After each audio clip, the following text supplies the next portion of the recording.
In the mid to late 20th century, Troy was hit hard by deindustrialization, population went down, jobs were going.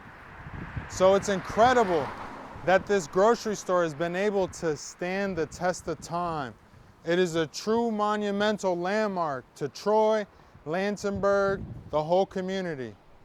Food Circus, one of the most rarest bodegas in the capital region. What is your favorite thing about Food Circus? When I bought the Food Circus, that was actually the grocery store. And we sell like a meat, everything. But the time changed. People don't buy the meat anymore. So we changed to the clothing store and shoes. Do you like selling the clothes and the shoes? No, my son like it. Cool, like, but people from Troy because they've been coming at a young age, they know it as just a corner store. Nah, this is official. This is People don't understand, like people can evolve. You know what I'm saying? Like that's the problem. People over here just very stagnant. Like they're so used to just staying the same. What is your favorite pair of shoes? Nike. When you see the Oh old... my God.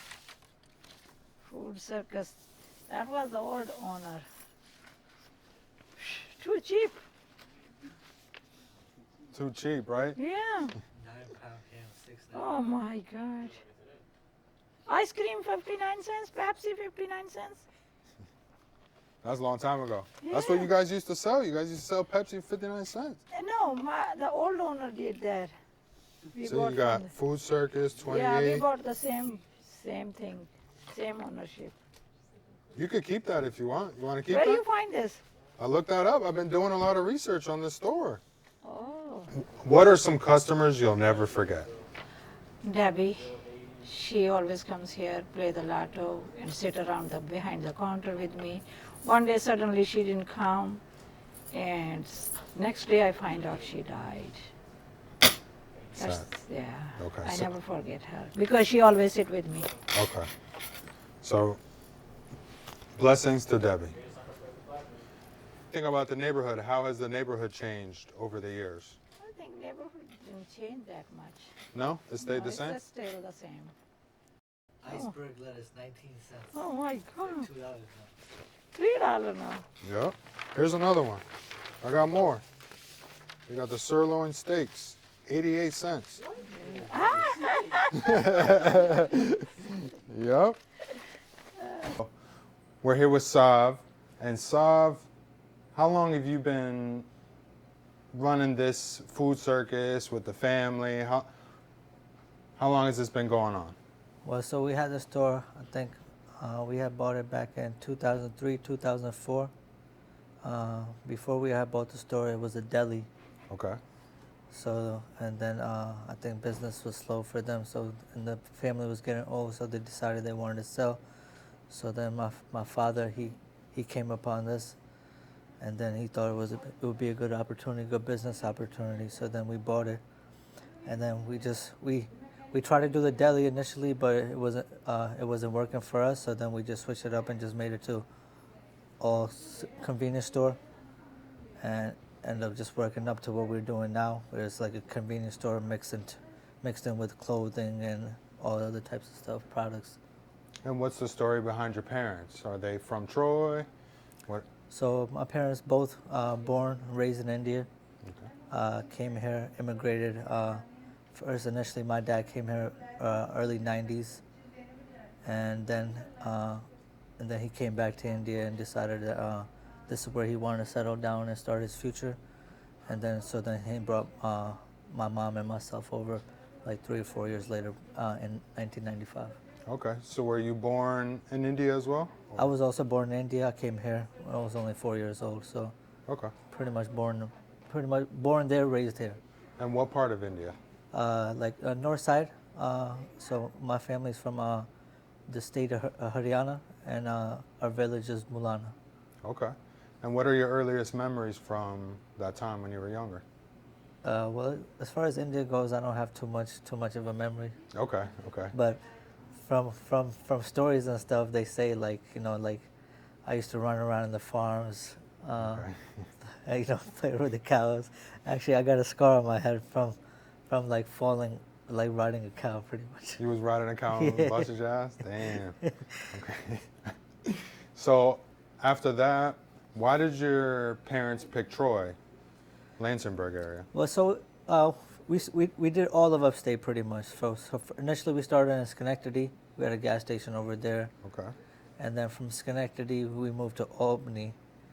We had a store over there, and then they did some investment properties.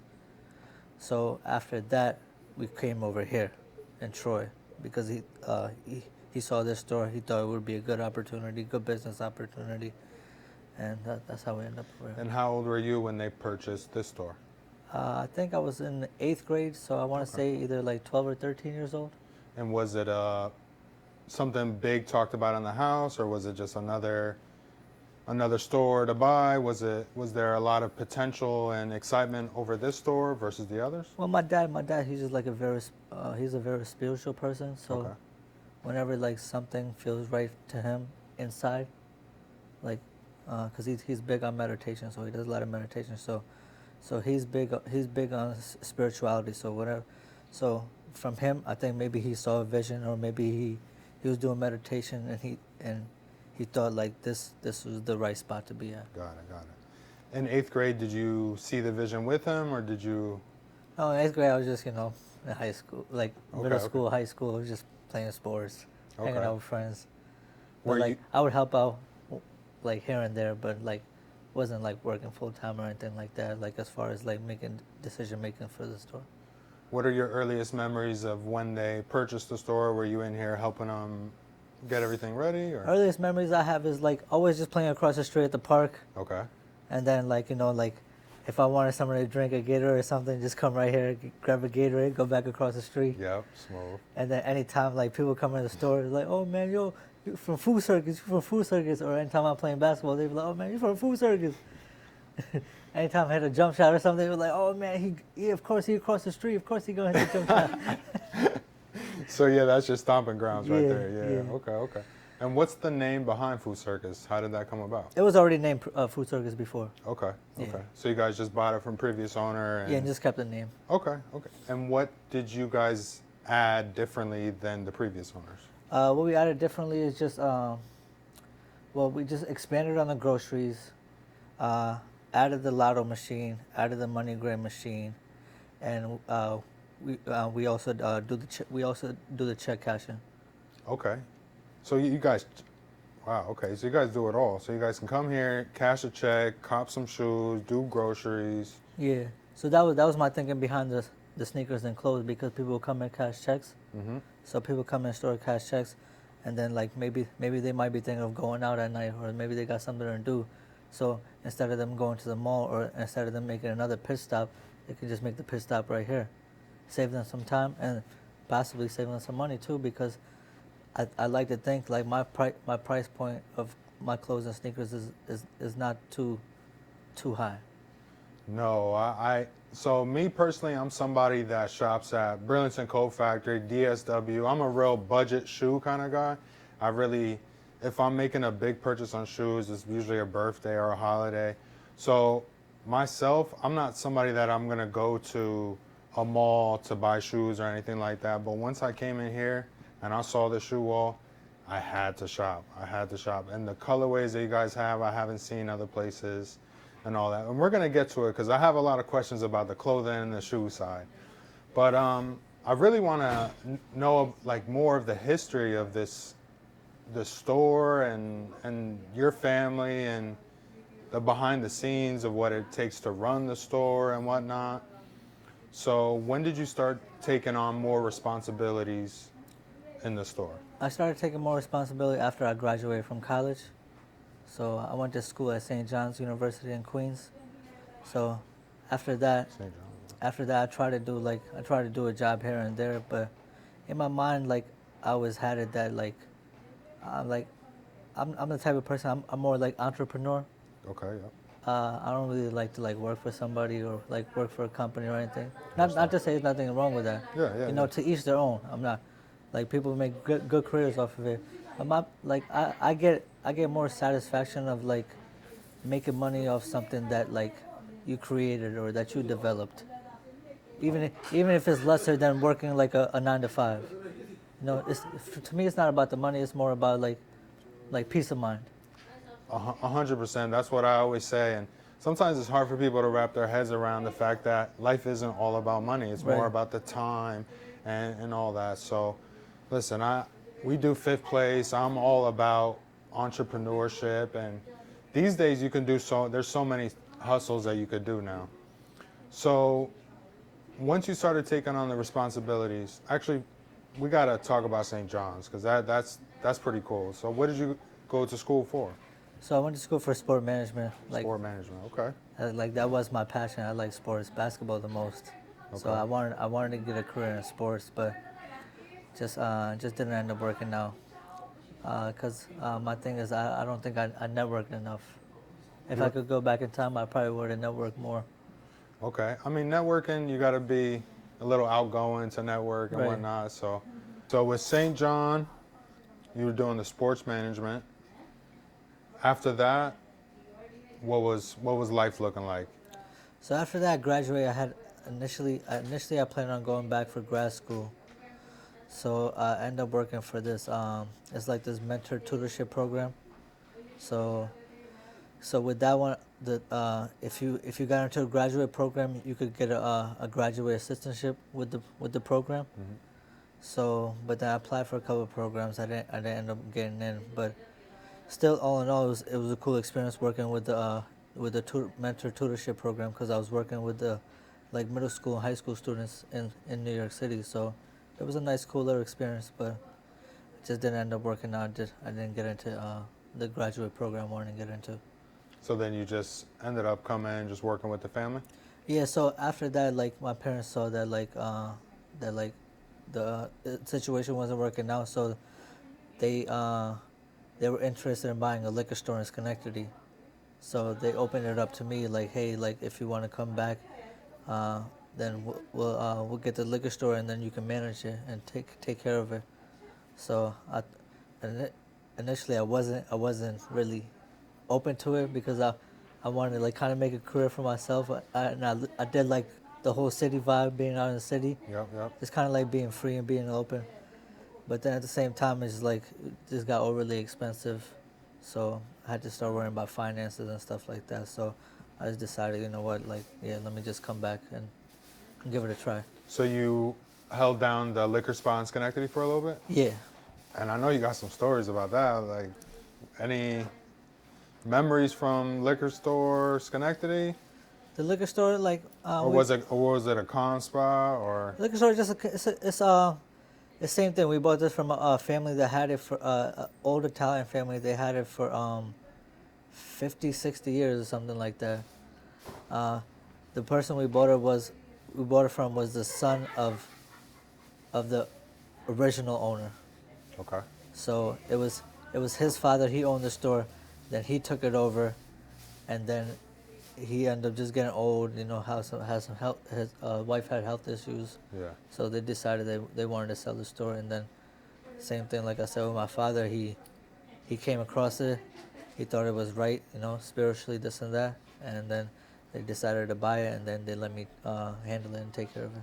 What was the number one selling liquor at that spot? Like, what were you flying out of the door with? You couldn't keep on the shelves. Mostly I sell a lot of Hennessy. Hennessy. Yeah. What? Which? The $20 bottle, $10 bottle, The $50? $20 bottle. The $20 bottle. $20.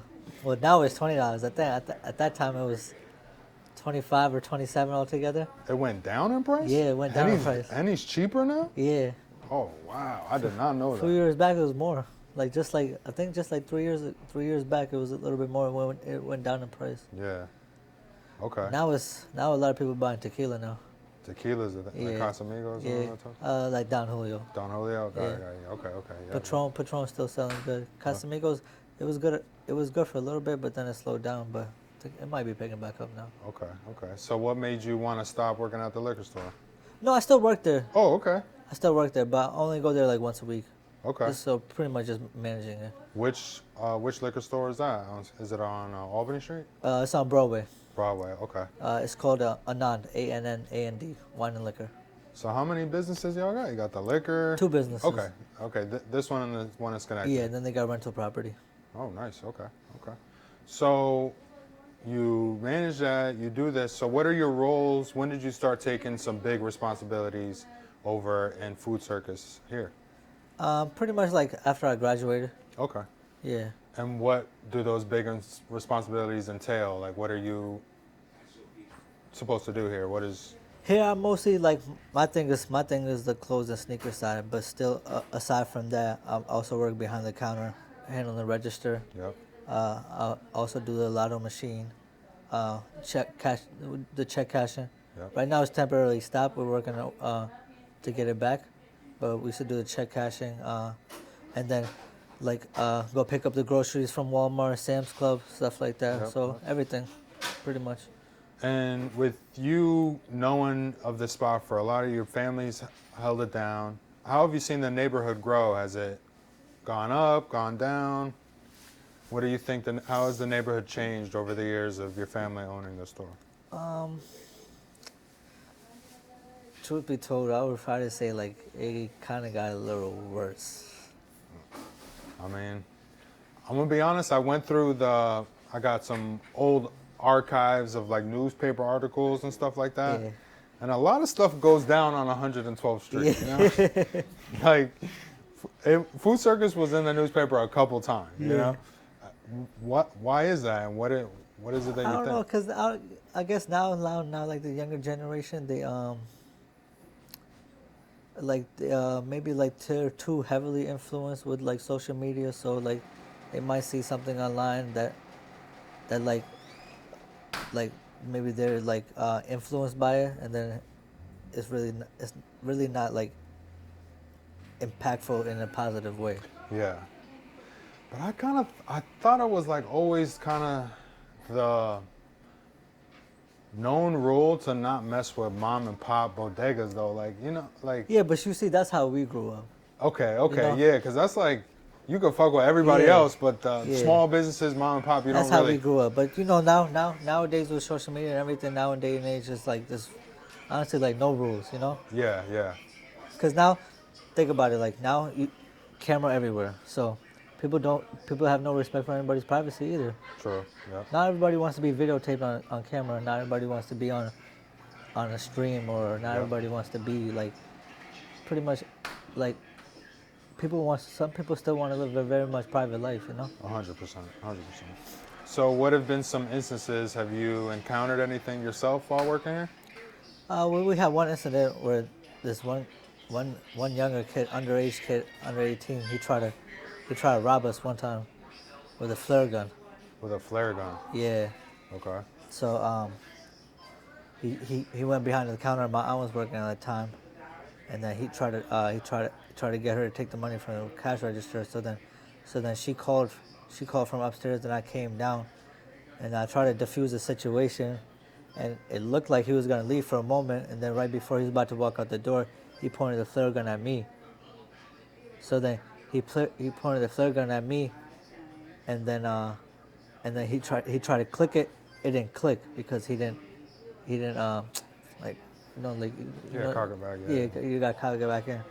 So he didn't cock it back in. So then right then and there, that's when I grabbed him, and then we started wrestling. So while we're wrestling, we get over here, around here, and then while we're wrestling and fighting back and forth, the flare went off.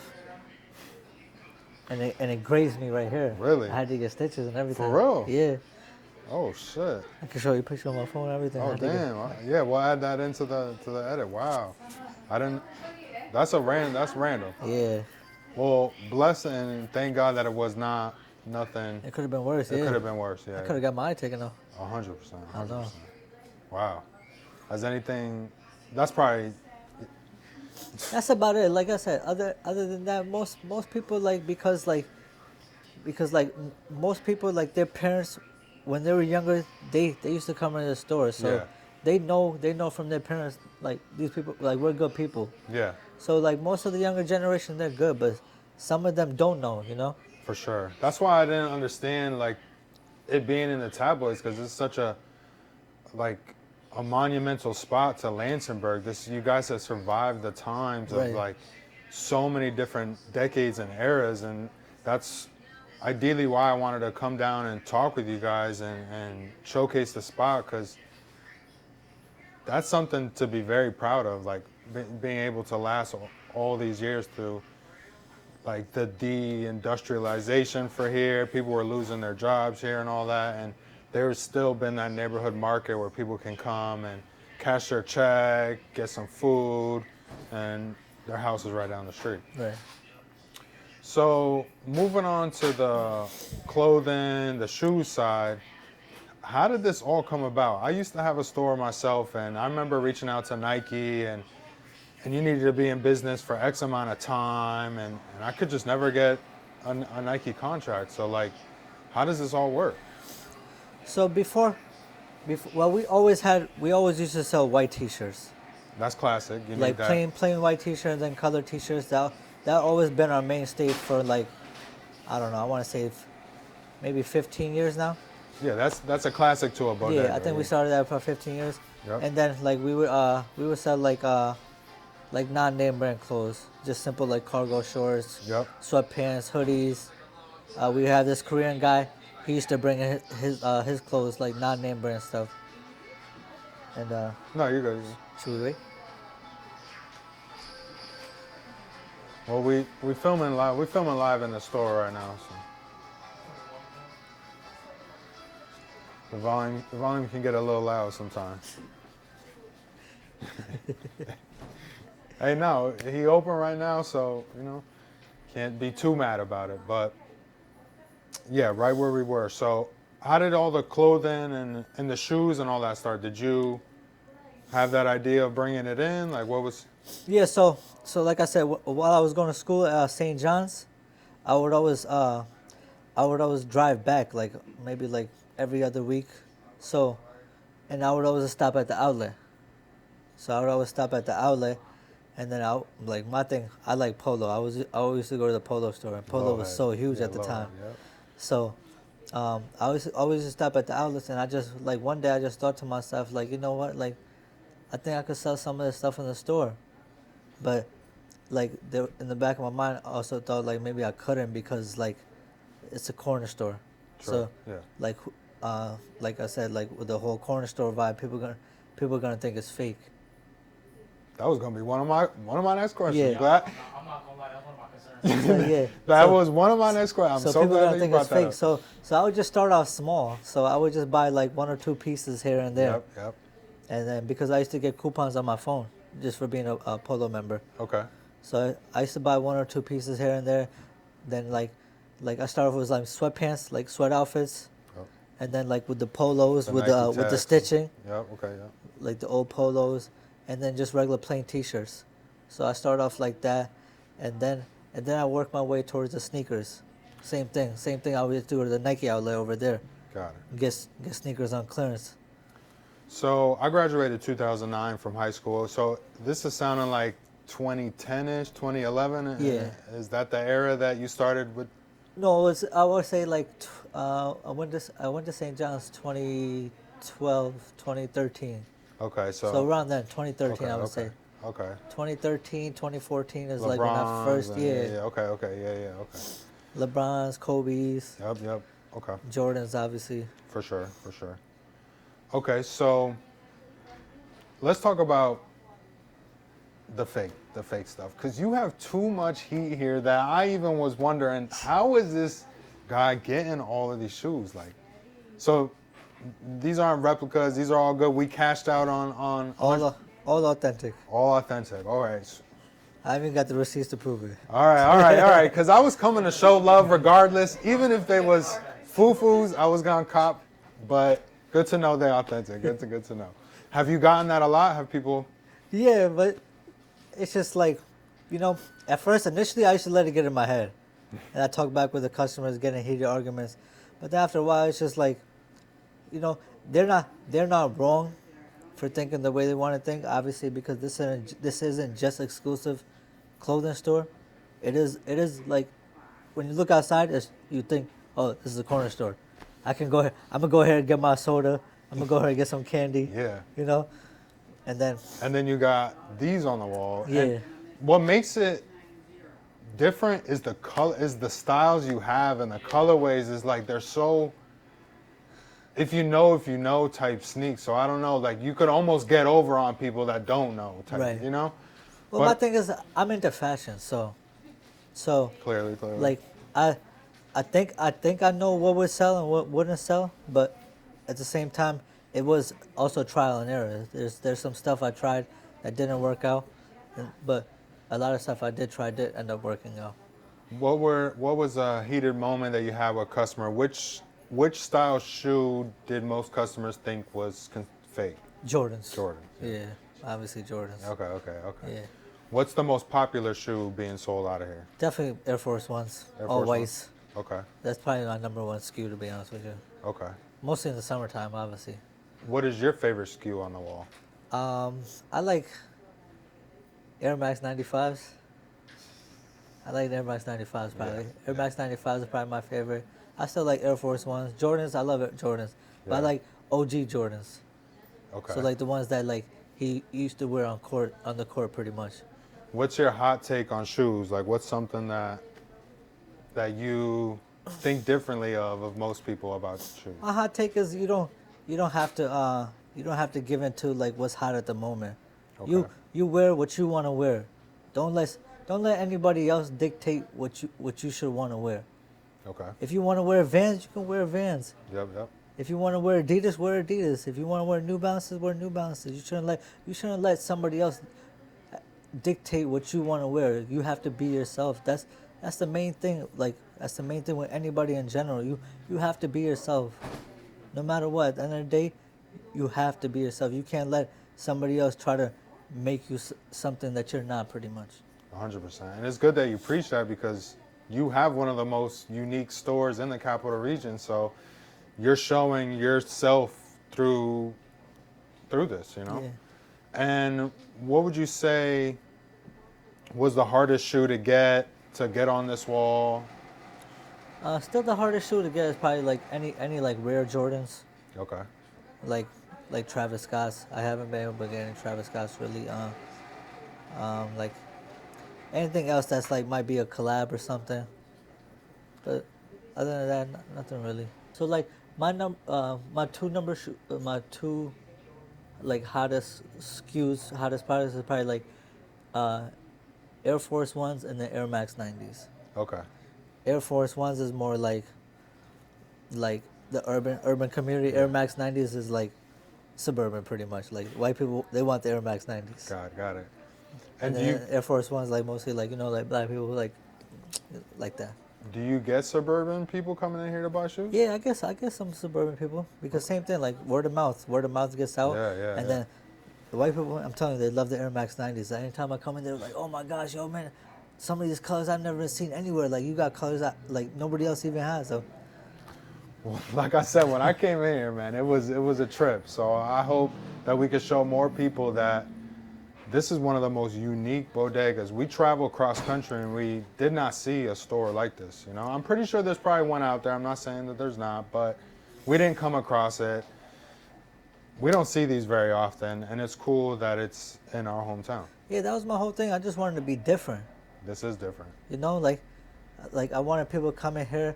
Like I said, you can get your soda, you can get some candy, and then while you're about to cash out, you might be thinking to yourself like, oh no, you know what? I just remember like I might be going out tonight.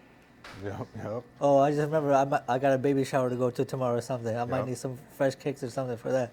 And how late are you open till? We open to 10 o'clock. So 10 o'clock at night, you can come through, cop a pair of shoes, like that's.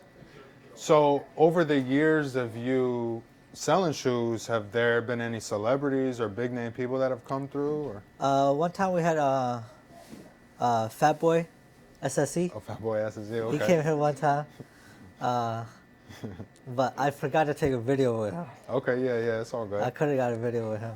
I gave him a free shiesty. Yeah. I gave him a free shiesty. Okay. And then one time. What did he cop? Do you remember what shoes he got? I think he copped a Nike Tech. I gave him a deal on it. Yep. Nike Tech. Nike Tech, and his boy copped a pair of Air Force Ones. Okay. Like. And then I gave him a shiesty. Okay. Yeah. He did offer to do a video, but I don't know why at the moment. I think I was in a rush to go somewhere. I was just like, no, it's okay. Like, I appreciate you stopping by anyways. Cool. And then the other person that stopped by was James Cook, the running back for the Buffalo Cook? Bills. Wow. Damn. Okay. That's a random one. Yeah. How did- He was doing a meet and greet at Jimmy's Pizzeria. Oh, okay. The owner of Jimmy's Pizzeria, he's a huge Buffalo Bills fan. Ah, okay. So he was able to book him for a meet and greet over there, and then so I just decided to go over there, do the meet and greet. It was me and my friend, and then I told my friend, I was like, yo, tell him to come to the store. Yeah. 'Cause I was too shy to tell him, because I'm just like, That's the bad networking. That's the bad networking. I'm not the type of person like you know how they say like, oh, like fans be like groupie kind of like group. I'm not like that. Like I just think like celebrities, football players, they're just still regular people at the end For of the day. sure, So yeah. you treat them as regular people. 100%. So he ended up talking to them, and then they came to the store, and I showed him the whole store, and then he got some 2 pairs of Bo Jacksons. Nice. Yeah. I mean, I don't think you had those on my size, but. Oof. What is your favorite pair? What's your? I like the whole '90s sneakers. I'm not gonna lie. Okay, Bo okay. Jacksons. I like the Dion's. Yep. The Turfs. Yep. Pippen, pennies, The pennies. and then like the Airs, like the Pippins, I guess, Barclays. I might have to Griffies. come back for the pennies. I know I was looking at them right here. You don't got them, but maybe then- when I come back, you might have them in my size. Yeah. How often do you restock? Just like here and there, like anytime like I come upon a good deal. Yep. So it all depends on whenever I get like a nice promotion or something. What is something that you wish more people knew about Food Circus? I wish they just knew that we're not like greedy people over here. We're for the people, we're for the community. So just because a corner store sells sneakers just because the vibe of a corner store is like, it's fake pretty much, you shouldn't be quick to judge or quick to assume. I think it's better rather than assuming, it's better just to ask. All it is, a simple question can make a difference.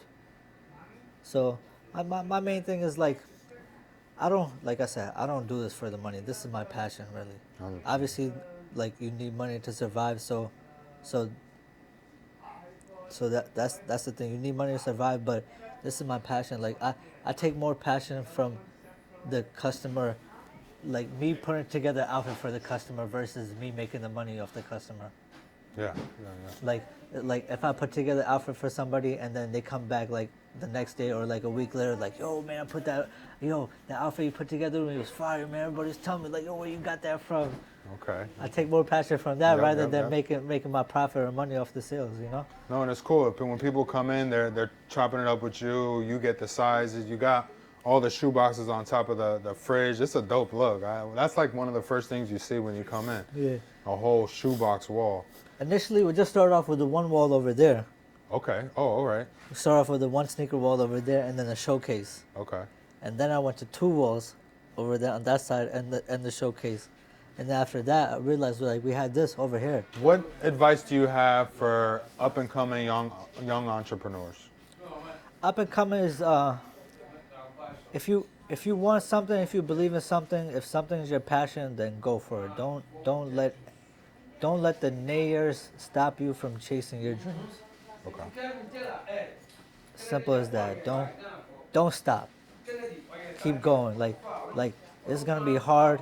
Like I said, you're gonna need a lot of patience. But if you really believe in your passion and you really believe that that your passion can become something long term or in the future, then go for it. Don't ever give up. That's it. Don't ever give up. I like that. Chase it. You gotta chase your dreams, man. You gotta chase it. I'm always chasing my dreams, bro. Always. I've been doing it for about a decade now. I'm gonna keep going, and So what are some, where do you see Food Circus in the next 5, 10 years? Do you have any plans? What? Well, I would like to like maybe not just the whole Food Circus store, but like I would like to expand like maybe to different states. Maybe like I don't know, L.A., Houston, something like that. Expand in different states, as in with what? Like Shoes? same idea. Same idea. Same idea. Like corner store, like outside looking in, it's a corner store, but inside you have a variety of things. I think that's a great idea. I think that could work. Everywhere got a bodega. You just got to find a one big enough. You know? Exactly. And then like I want to get more like online. So I want to create a website, start doing like online sales as well. Okay. Most bodegas is always Muslim, Indian. Why do you? What's the trope behind it? The thing with that is they know it's like consistent business. Okay. Yep. So no matter what, you're always gonna need You're it. good. It's Yeah, always yeah. gonna be a necessity Yeah. because, like, think about with the corner store. What's in the corner store is canned goods, drinks, Yep. like beers, stuff like that. Like it's always gonna be a necessity. Like no matter what, the market is always gonna be there for it. It's just now it's just tougher because like everything is online sale. So even like with DoorDash, nobody, like now it's like you're not getting that much foot traffic as Got you it, were yeah, yep. before. So that's the hard part. Everything just become online. So rather than somebody walking 1 or 2 blocks to go to the store, they'll just go on their phone, get DoorDash, and then have it delivered to them. True. They don't mind paying the extra $5 delivery fee or whatnot. Yep. Have you thought about doing events in the store or something like a sneaker event or anything like that? Like I've thought about doing like maybe like a basketball tournament or something. Oh, basketball tournament. Okay. Yeah, okay. but I'm waiting on them to fix the basketball courts. Okay. Because before they just recently fixed this park. Before it used to be the playground area used to Yep. be a softball field. Okay. When I was younger, when I was in high school and middle school, they used to have like softball tournaments. Well, also in one of the newspapers I looked up, it looks like you guys sponsored a softball team in the past. Was that your family or the previous? I think maybe it was my dad or somebody. Okay, yeah. In the newspaper, you got Food Circus, and you guys were winning too. Or it might have been the older owner maybe. Okay. I forget. But But the whole pickleball court is new too. really? Yeah, the only thing they didn't fix is the basketball court yet. I don't know why. I mean, somewhat there's a They're probably conspiracy. There's a conspiracy. They're probably like, behind- nah, we don't want. Yeah. We don't want that. That's what I'm They saying. know what's gonna happen, right? Exactly. They got the pickleball going nice, but what's up with the courts? Once the pickleball come, you know what they're trying to do. So we'll end up with these last easy couple questions, and then we'll see if your mom would be down to talk for a little bit. So, do you remember the show Tom and Jerry? Yeah. Who were you rooting for, Tom or Jerry? Jerry. You were rooting for Jerry, and why? Jerry's the mouse, right? Jerry's the mouse. Yeah, Jerry's the mouse. Why were you rooting for Jerry? Because he's the mouse, so he's the one that he's the one that can get eaten or whatnot. So Okay. so he can die or get devoured at any moment. So it's like he's always on the chase. Oh no, actually, damn. Now I think about it. Yeah, who were you rooting for? Were you rooting No, for? now I'm thinking about it. Now she just said it. Now I'm thinking about it. Maybe more I'm rooting for Tom because he's always on the chase. Tom was Never- always trying to. Yeah, He's yeah. never stopped chasing. Like no matter what, he's always going after Jerry. Okay. And he's not stopping until he gets him. So it's like that's how business works. It's a never ending chase, man. For sure. Like even like when you come up with an idea and that idea comes into fruition, then it's like, what's the next idea? Mm-hmm. So that's the chase, man. You always have to think of new ideas to progress forward because times is always changing. So sometimes you can stay with the old stuff, but you also have to get with the new at the same time. Respect. So that's the thing now. Nowadays you have to find a way to mix in old and mix in new. I like that.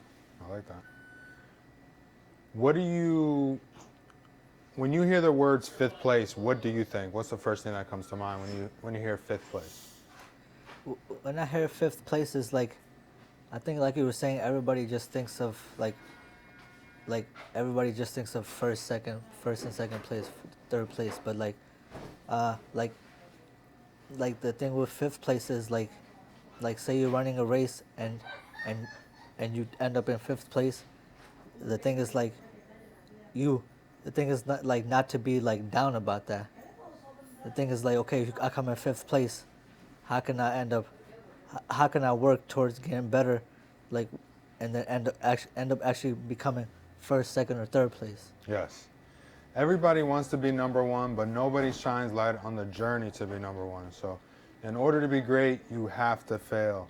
And just what we learned through Sav's story, he tried, he failed, and now he succeeded. He has one of the most rarest and unique circuses slash bodegas in the entire capital region. So make sure you stop through 28 112th Street in Troy, New York. Come check out Sav. Come do your groceries, get right. And that's where we're going to end it.